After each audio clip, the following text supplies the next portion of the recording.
নৌকা ভ্রমণে গিয়ে কি কি করলাম তা আপনাদের মাঝে আজকে শেয়ার করব। নৌকা ভ্রমণের সময়টা ছিল অনেক সুন্দর। মেঘলা আকাশ, নদীর উতাল পাতাল ঢেউ আসলেই অনেক সুন্দর ছিল। এই সুন্দর মুহূর্তটা আরো উপভোগ করার জন্য আমরা 6 জন বান্ধবী মিলে গান শুরু করলাম।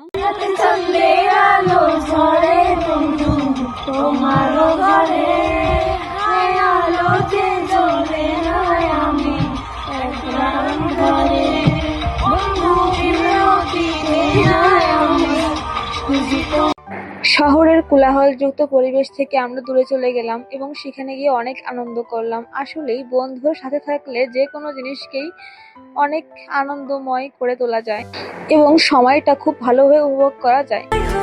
এরই মাঝে আমি 7 সাগর 13 নদী এই গানটা দিয়ে ভিডিও বানানো শুরু করলাম। নৌকা কেবলই যানবাহন নয়, এটি আমাদের সংস্কৃতি, প্রকৃতি এর একটি অন্যান্য প্রতীক। নৌকা ভ্রমণ শেষে একটা বিড়াল সিনারি দেখতে পেলাম, তো তাদেরকে একটু হাত বুলিয়ে দিলাম, এরপরে বাসার দিকে রওনা দিলাম। আজকের ভিডিও এই পর্যন্তই, আশা করি ভালো লেগেছে।